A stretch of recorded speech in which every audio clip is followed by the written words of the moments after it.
Most welcome. In this video, I shall discuss about the concept of improper integral.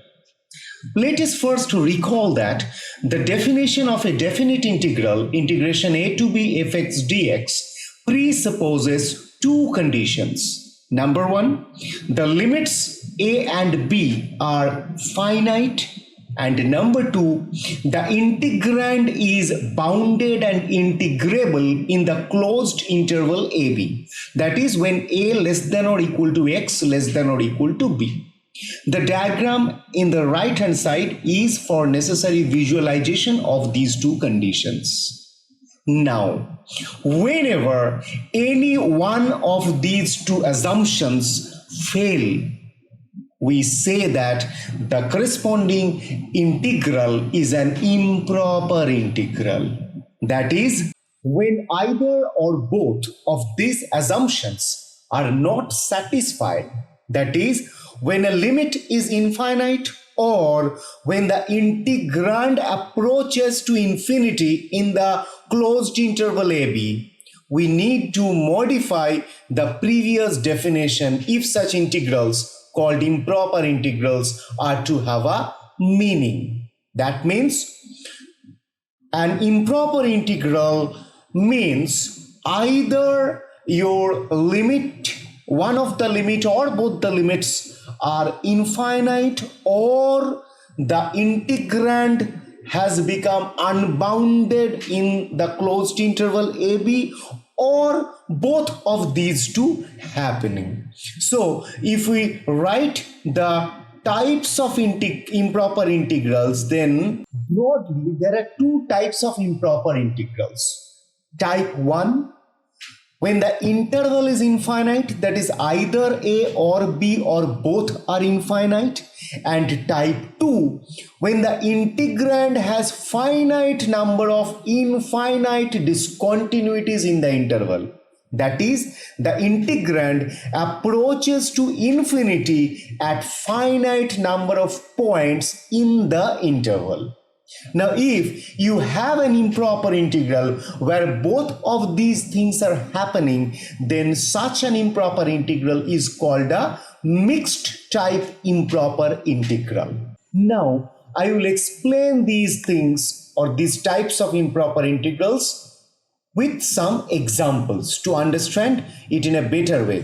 The first problem is evaluate integration 1 to infinity 1 upon x squared dx if it exists. Okay, fine. Let us first try to see geometrically how the integrand looks like. The graph of the integrand y equal to 1 upon x square will look something like this. So if I consider this as my point x equal to 1, so actually as per our understanding of integration in terms of area, actually we are looking to calculate this area, which is which I'm shading with white dots. So actually we are looking to find out this area.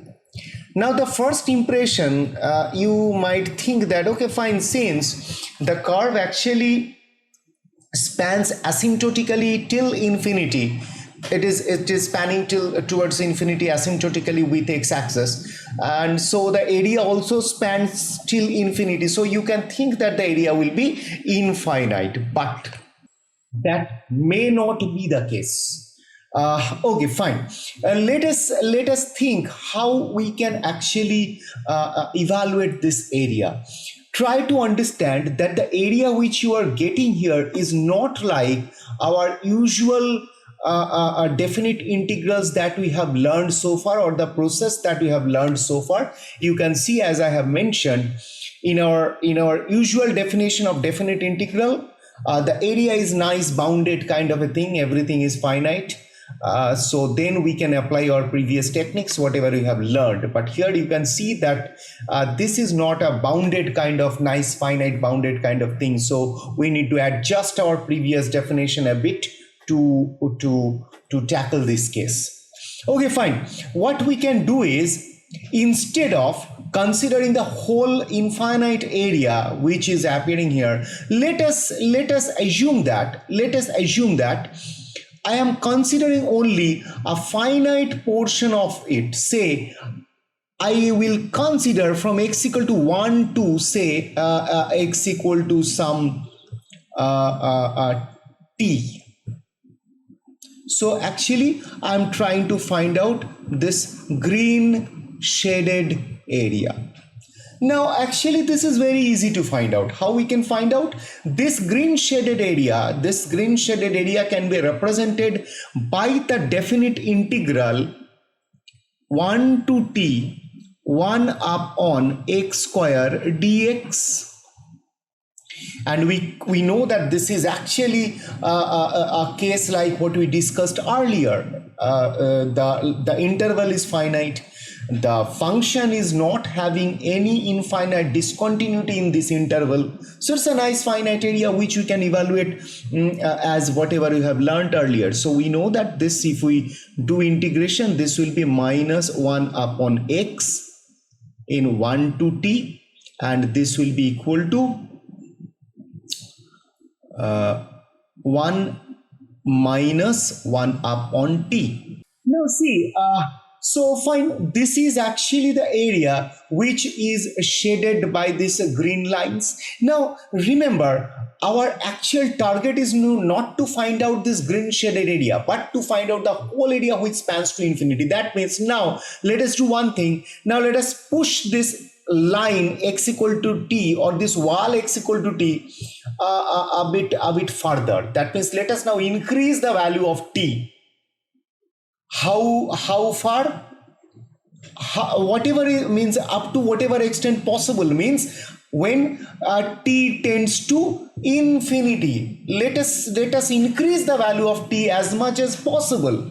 That is our target, and let us see whether the area that we are getting is tending to any specific value or not. So for example, if I prepare a table, say if I prepare a table for t and the value of this area, say I'm denoting this area by delta. So as per the thing that we are having here, the area when x is equal to t is 1 minus 1 by t, 1 upon t. So when this t is equal to 2, what will be this area? 1 minus half, that is 0.5. When this t is equal to 10, what will be the area? 1 minus 1 upon 10. So 1 minus 0.1, that means 0.9. When t is equal to 100, if I increase t further, 1 minus 0.01, so it will be 0.99. When t is equal to 1000, this will be 0.999. That means, can you tell me, as t tends to infinity, will these values tend to any specific finite number, or these will also tend to infinity? Certainly we can all understand that this will tend to 1. So as I move this barrier further, as I move this barrier x equal to t further, then actually we can see the area is actually approaching to 1. That means we can now say that the value of this integral 1 to infinity 1 upon x squared dx, if I think from the perspective of this area, that is actually equal to 1. Or in terms of our operations in calculus, we know that whatever we have done actually is we have found out when limit t approaches to infinity whether this thing exists finitely or not. That means we have calculated these value when limit of t approaches to infinity, and our knowledge of calculus says that the value of this will be equal to 1. Hence we can say that this given integral exists because the value is finite, or in terms of our knowledge of sequence and series, we can say that this improper integral is convergent. Therefore our conclusion will be, hence integral 1 to infinity 1 upon x squared dx converges and equals to 1. So that is our conclusion. Is it clear? So the basic logic is we are not evaluating the infinite area at first. We are evaluating finite area where x equal to t is a barrier we have chosen arbitrarily, and we are pushing t further till it reaches infinity as per the requirement, and we are doing that in terms of using limit as a concept. And if that limit exists, we say that this integral is convergent. Otherwise, we say that the integral is not convergent or does not exist or divergent. So that is how we can adjust the previous definition, whatever we have learned of definite integral, for an improper integral. So now let us solve one more problem. Evaluate integration 1 to infinity 1 upon x dx if it exists. Okay, fine. In a similar way, let us first try to plot the integrand graphically. So if I plot the graph, it will look like almost similar to our previous graph of y equal to 1 upon x square, only it will be less steeper than the previous one. So if this is x equal to 1, then actually I am interested with, as per the question, I am interested with this particular area. You can see both the graph looks, if you remember the previous graph, you can understand both the graph looks almost similar. So both the area looks almost similar. So now let us see what happens if we calculate this one in the same way. Let us again put a wall or a barrier, say this is my x equal to t. And first let us evaluate this particular area shaded by this green lines. Then I will increase the value of t so that the area increases, and I'll do it till t reaches infinity. That means my limiting criteria will be t tends to infinity. So that is the case. So fine, let us do it. So I'm interested in finding out the limit when t approaches to infinity. Integral 1 to t 1 upon x dx, whether this limit exists or not. I want to know that basically. Now you know that this will be equal to, let me have some space here. Yes, so this will be equal to limit t approaches to infinity, integration of 1 upon x dx. You know that will be natural logarithm of x in 1 to t. So this is what we are getting here. So now this will be equal to limit t approaching to infinity ln natural logarithm of t minus natural logarithm of 1. Now we all know that natural logarithm of 1 is actually equal to 0. In fact, any logarithm of 1 is 0. So this thing becomes limit t tending to infinity natural logarithm of t. Now if you remember the graph of natural logarithm of t, how the graph will look like? This. The graph looks like this. So we know that as t approaches to infinity, ln t also approaches to infinity. So that means this limit will tend to infinity. That means now this area that we are concerned, that is represented by this definite integral 1 integration 1 to infinity 1 upon x dx is not finite. That means it diverges, it is not convergent. So our conclusion will be, hence integration 1 to infinity 1 upon x dx does not exist or is divergent. Now this if you look closely, you can understand that both the area, if I try to draw any conclusion from graphical perspective, then you can understand that both this area, means this area for 1 upon x square, when my curve was 1 upon x square and my integration is 1 to infinity 1 upon x square dx, and in the same interval if I consider this 1 upon x, Although both the area means, if we think about geometry, they may look similar. Means you can think they're very close. They look very similar because the curves are very close. But once we consider the value of the integral, we can see that the answer or its value are totally different. So we need to be very careful while evaluating improper integrals. You should not conclude by looking at the graph only, or by looking into one, say if you see that one improper integral exists, and you should not conclude that a similar kind of improper integral will also exist or will also be finite. You need to do calculation properly, and the calculation should be done in a manner that I have shown you by considering the limiting value, if that exists or not. So in general, if we consider a type 1 improper integral as a to infinity fx dx, then we can say that this improper integral exists if limit t tending to infinity integral a to t fx dx exists finitely. In a similar way, if my improper integral looks like minus infinity to b fx dx, then we will say this improper integral exists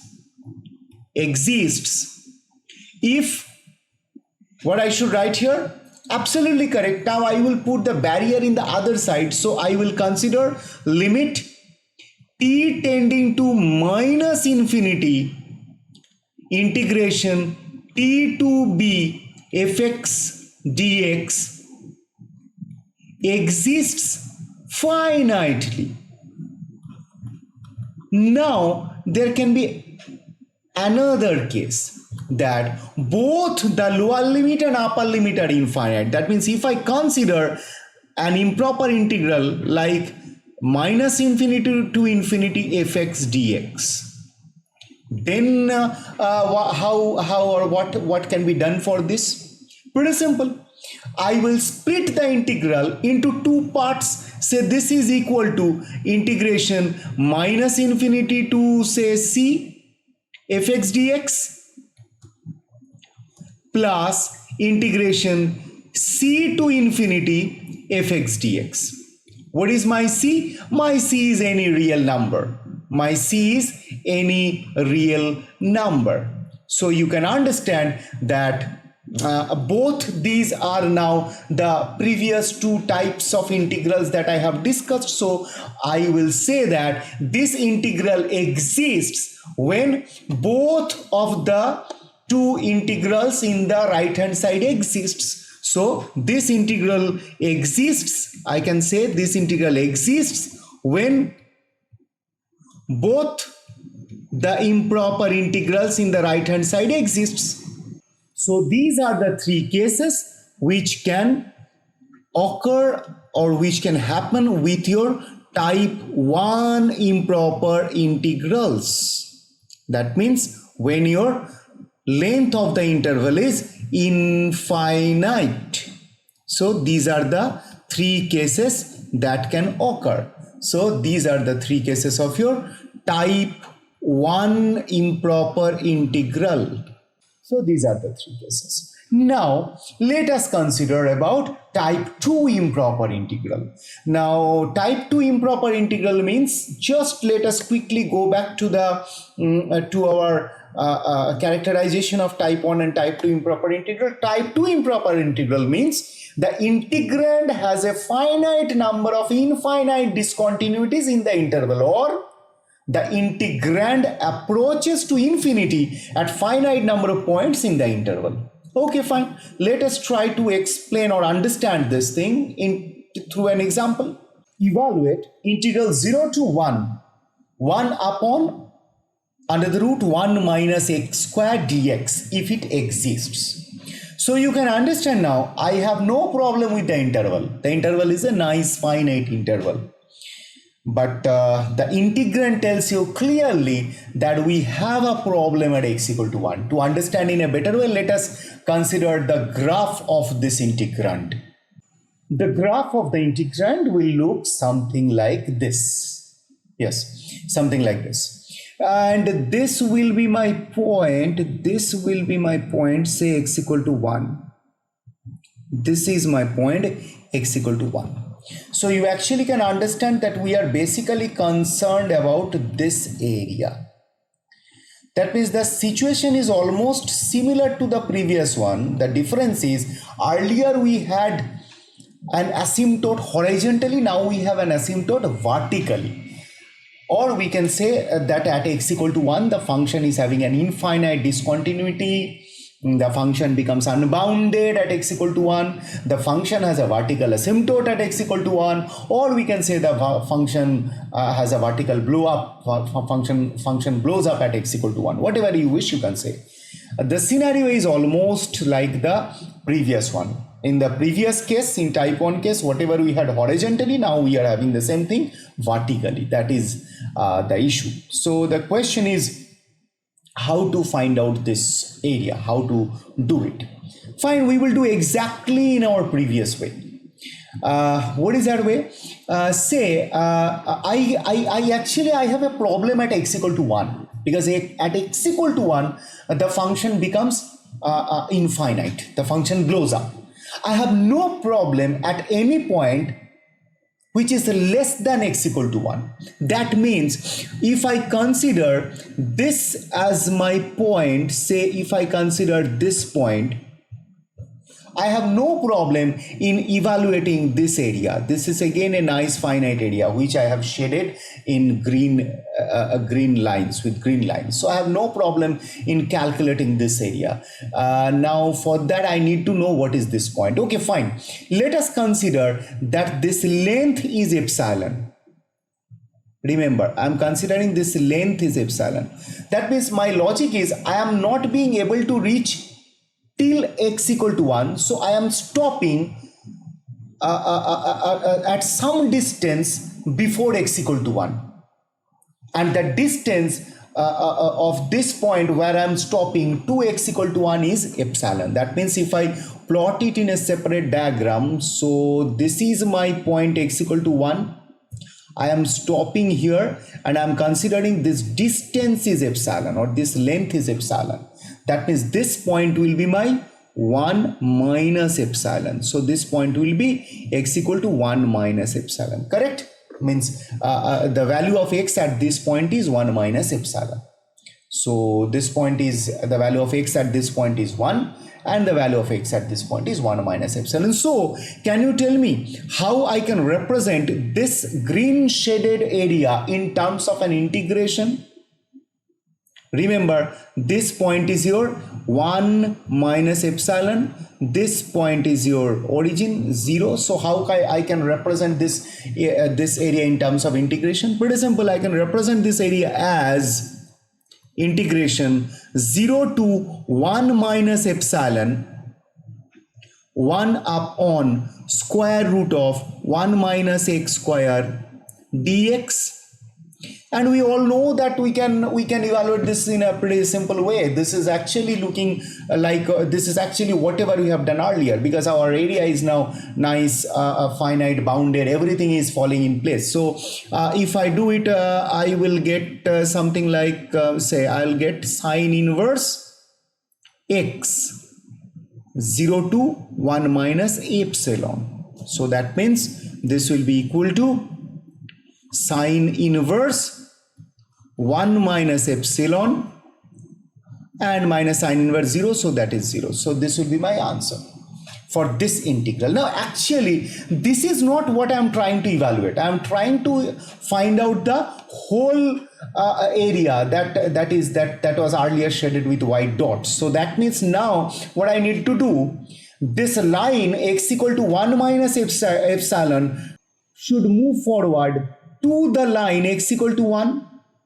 at least as much as possible. Means this line will go as close as possible to x equal to 1. Now when that means this point will move to x equal to 1 as close as possible. Now that means when this point moves to x equal to 1, what happens to epsilon? Epsilon is the distance. So the distance decreases, and my target is to make this distance 0. So I will try to make this distance epsilon as close as possible to 0.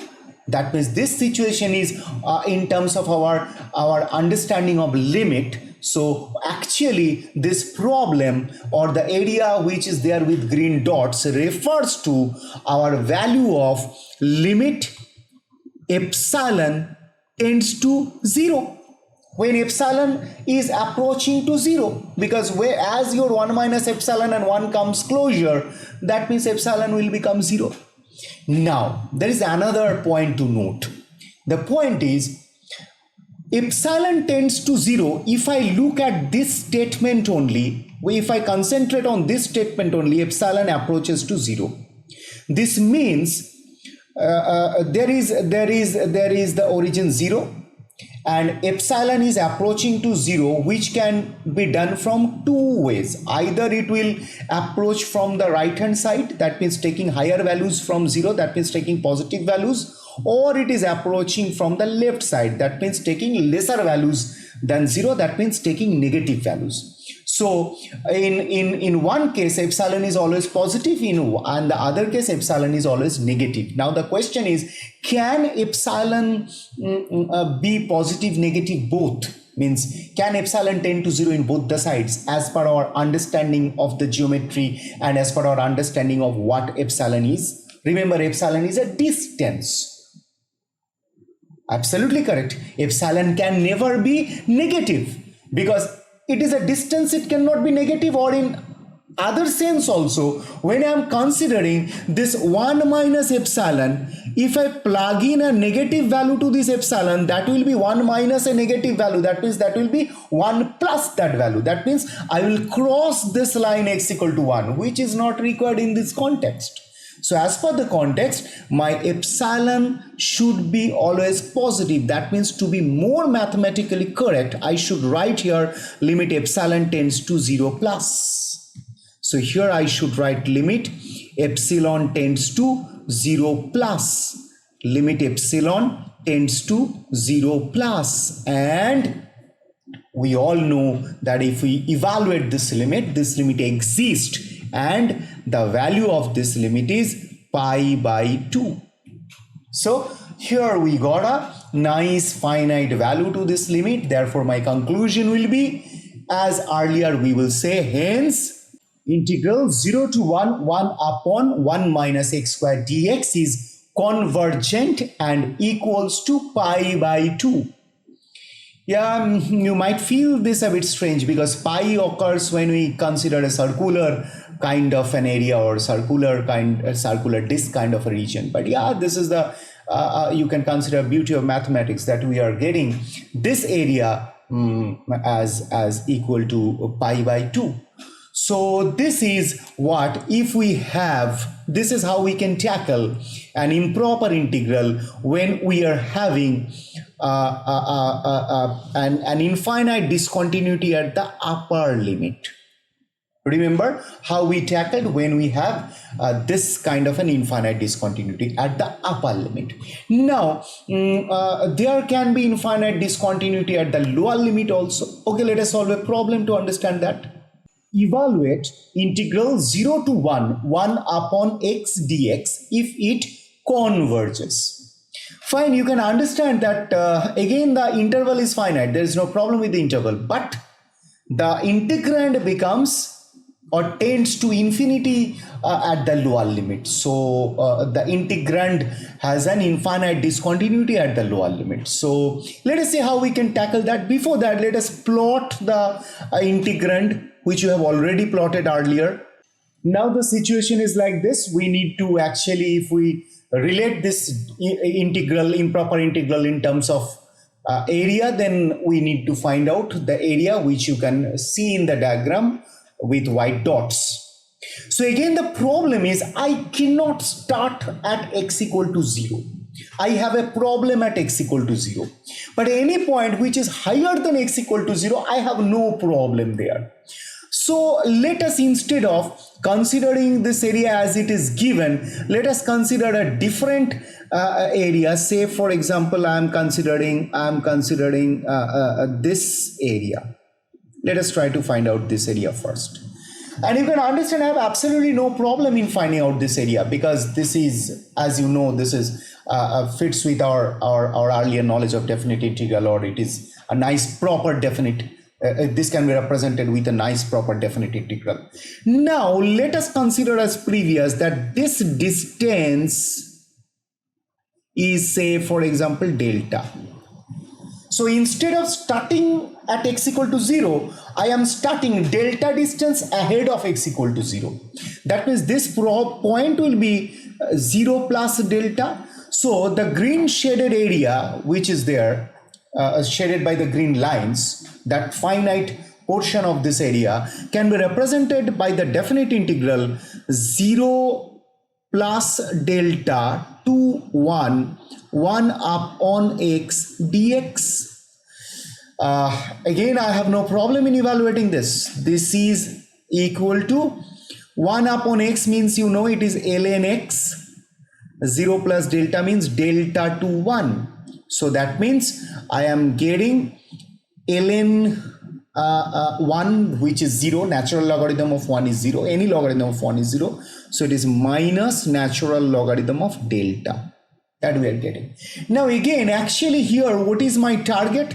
My target is to shift this line back to y-axis, means to the line x equal to 0. Or actually, I need to shift this line back as close as x equal to 0 possible. Now, when I shift this line back, so what will happen with this delta?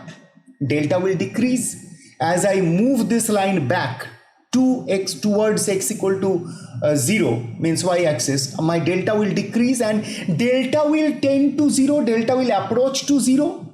So that means actually I am trying to find out whether limit delta approaches to 0 of this particular value exists or not. Now remember, like the previous case, delta approaches to 0 means delta can approach to 0 from two sides. If I consider only the statement delta approaches to 0, delta can approach to 0 from the right side, that is only taking positive values, and from the left side, that is only taking negative values. If I say delta tends to 0, that means delta can be positive, delta can be negative, and delta tends to 0 means that anything can happen.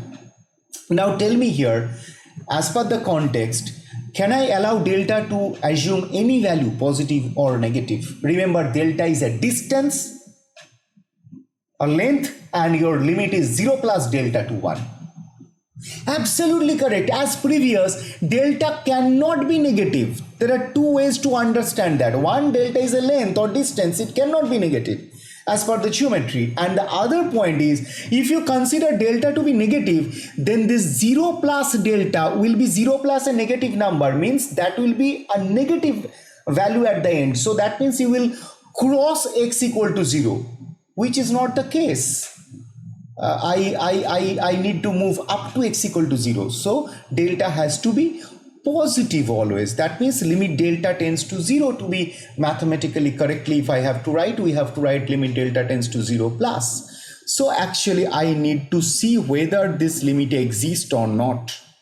If this limit exists, like earlier, we will say that this improper integral exists or convergent, otherwise we will say it is divergent. Now limit delta tends to 0, that means I can say it is negative of limit delta tends to 0 plus natural logarithm of delta. Now can you tell me, as delta tends to 0 plus, what happens to natural logarithm of delta?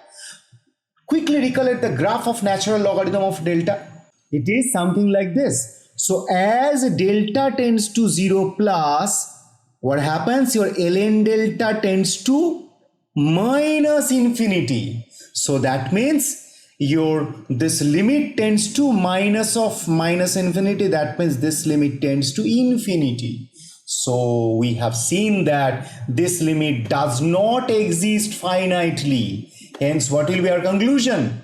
Our conclusion will be, hence, integral 0 to 1 upon x dx does not exist or diverges. So I hope you understood how we can tackle the case when we have an infinite discontinuity at our lower limit. So remember, in both the cases, when I am considering these limits, both the cases the limiting variable tends to 0 plus in both the cases. Because that is a distance basically. So in whichever side, wherever side it is, always your limiting variable will tend to 0 plus. I hope you have understood the geometry and you have understood how we can tackle if I have infinite discontinuity at upper limit and I have infinite discontinuity at lower limit.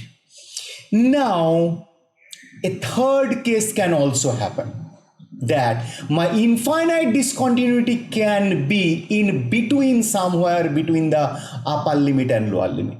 Let us see through an example. Integration -1 to +1 upon x cube dx. Now you all might think, then what is special about this integration? It is very simple. My interval is also finite. At -1 the integrand exists, at +1 the integrand exists finitely. So I can simply evaluate and I can say that the answer is 0. Hold on. I have seen many people, most of the people I have seen make this mistake.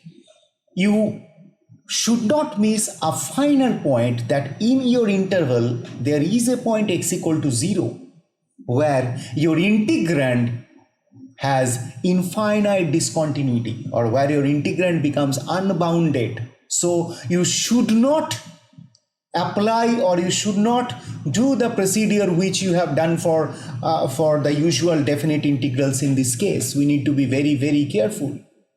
So okay, fine, let us see how we can do this thing, but before that, let us try to plot this integrand to visualize the area.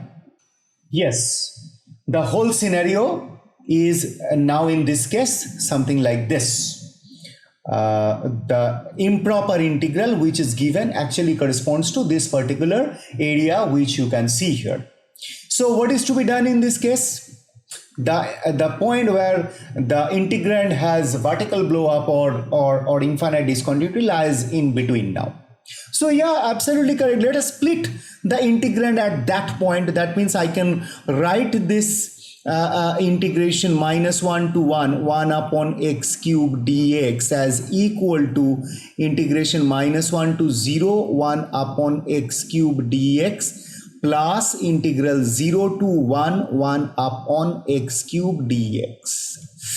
So now you can understand that these two are the cases which we have already discussed. If we treat the two separately, then we have already discussed what is to be done for these two cases. So that means let us consider, say something here. Let us consider this as my point where I am stopping before 0, and let us consider this distance is epsilon. And in this side, let us consider this as my point where I'm stopping before 0, and let us consider this distance is delta. So that means actually this point becomes my 0 minus epsilon, and this point becomes 0 plus delta. So accordingly, if I consider these two areas which we are finding out first, these two areas we'll find out first, and then we will make the lines or the barriers close to x equal to 0.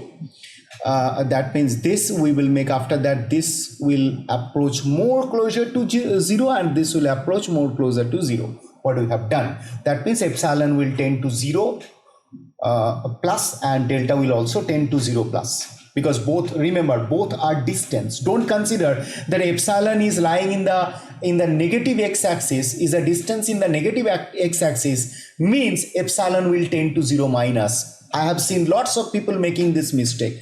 Don't make that mistake. Remember, epsilon is a distance, so epsilon can never be a negative.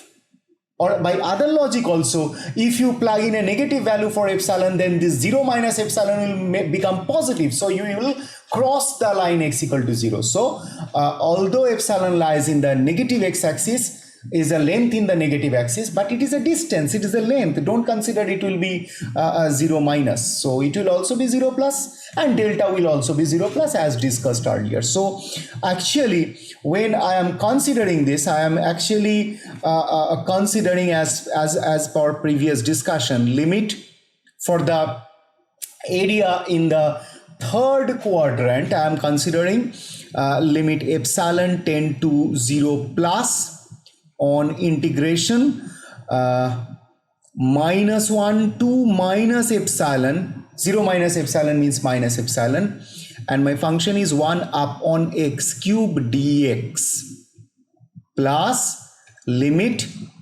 delta tend to 0 plus integral delta to 1 upon x cube dx. Actually, I will say that this integral is convergent or exists if both of them exist finitely. If any one of them becomes infinite, then we cannot say that this limit, this integral exists. Now, I would like to tell you one point here. Since one area is in the first quadrant and one area is in the third quadrant, don't think that by symmetry you can conclude that the area is 0. That you can conclude only if both the area are finite, because both the area are infinite. If both the areas are infinite, then you will arrive at a situation infinity minus infinity, which is not equal to 0. So be very careful. You should not conclude by the symmetry that the answer for this integral will be 0, because you don't know as of now that both the areas are finite. That conclusion will hold if both the areas are finite. So be careful, and I hope you know that infinity minus infinity is not 0. That is undefined. Infinity minus infinity is undefined. Remember that. At this point, I have seen a lot of people tells me that this will be 0 because both are symmetric. You should not jump into conclusions so quickly. So fine, that we will understand once we evaluate this limit. Let us do that. So this will be equal to limit epsilon tend to 0 plus, and this will be minus 1 upon 2x square, minus 1 upon 2x square in minus 1 to minus epsilon plus limit delta approaches to 0 plus minus 1 upon 2x square in delta to 1. So this, and this limit will be equal to, so if I evaluate this limit, the situation will be limit epsilon tend to 0 plus, this is my half minus 1 upon 2 epsilon square plus limit delta tend to 0 plus 1 minus half means minus half plus, so I can write 1 upon 2 delta square minus half. So you can see that this part approaches to minus infinity and this part approaches to plus infinity. So the situation is like infinity minus infinity. Minus infinity plus infinity means infinity minus infinity. So which is undefined? Now our conclusion, which is undefined. Which is undefined. So this limit does not exist, that means does not exist finitely. This is undefined. So what will be our conclusion? Our conclusion will be hence integral minus 1 to 1 upon x cube dx does not exist. Does not exist. I'm pretty sure lots of people assume that this answer will be 0. You might get disappointed that I'm saying that this integral does not exist. Yes, that is the fact, as we have seen here. But that is not the end of the story. I'll tell you something else, which you might, after which you might get satisfied a bit. See, let us consider this equation. Let us consider this step as, say, I'm marking this as star.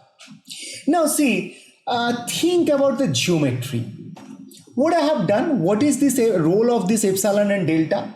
This epsilon and delta are two distances before which are two distances. I can consider in that way that I have stocked epsilon and delta distance ahead of 0. Means they are distance from 0. Or I have put up wall with epsilon distance and delta distance from 0 in both the sides, as you can see there. Now, is it necessary for me, or is it necessary that the wall, the two walls which are built at epsilon distance and delta distance should be made equidistant from the origin? Means, is it necessary that epsilon and delta should be equal? Actually, I can place epsilon and delta anywhere I wish, because at the end we are making both of them close to 0. Means both of them are approaching to 0 at the end. So initially you can take them at any place you wish. Am I right or not? It is not absolutely necessary that epsilon and delta will be equal. In general, they can be unequal, and they can be equal also. Now, when they are equal, if epsilon and delta are equal in that special case or in that particular case, let us see, are we getting anything different from whatever we have got here? So I'm saying if delta equal to epsilon, then if I plug in delta equal to epsilon in that step marked as star, then from star, can you tell me what you get? What I'm getting? Yes, if epsilon and delta is equal in that step, then you can see that you are getting this sum of the limits as 0. You plug in epsilon equal to delta everywhere, you are getting the sum 0, because if I make this one delta, if I make this one delta, if I make and the other two are delta, and you can see that at the end you can take limit delta tends to 0 plus common, then all your terms will get cancelled, and you will get that in this special case integral minus 1 in this case this sum of the limits, in this particular case this sum, then from star the sum is 0. That means in this particular case my integral exists and its value is equal to 0. Hence I will write In particular, when epsilon equal to delta, only then -1 to 1, 1 by x cube dx exists and equal to 0. Now this value which exists for this particular case is known as Cauchy principal value. So it's a remarkable observation. This is a purely geometric observation. This fact is purely based on the geometry that we have discussed so far. That we have seen that in general this integral does not exist. But in particular, if we think about the Cauchy principal value, then we, or in particular when epsilon equal to delta, then this integral exists and its value is equal to 0. So we have learned here that there might be cases where an improper integral might not exist in general, but that can exist in Cauchy principal value sense.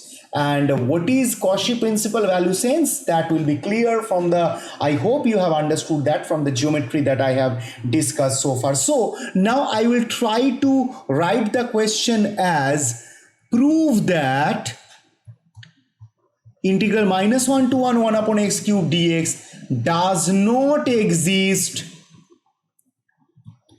in general, but exists in Cauchy principal value sense. In Cauchy principal value sense.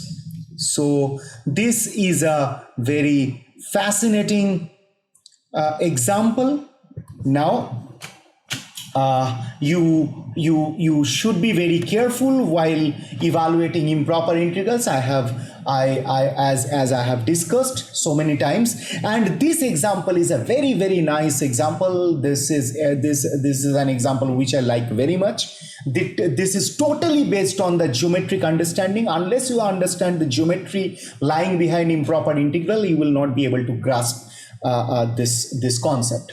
So there may be improper integral which will not exist in general, but which may exist in Cauchy principal value sense. And there are integrals which will not exist in both way, means which will not exist in general and which will not exist according to Cauchy principal value sense as well. So I hope now you will be able to solve improper integrals efficiently. First, try to identify that in which type of improper integral you are having, whether it is type 1, type 2, or a mixture of the two.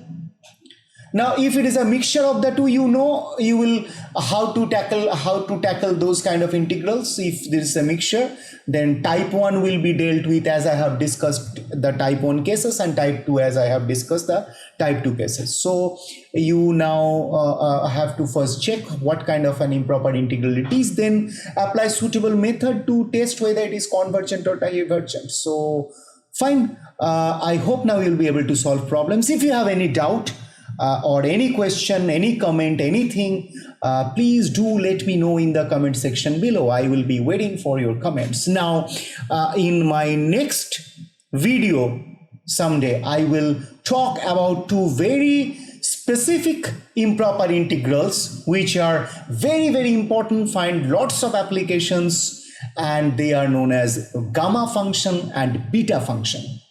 Till then, take care.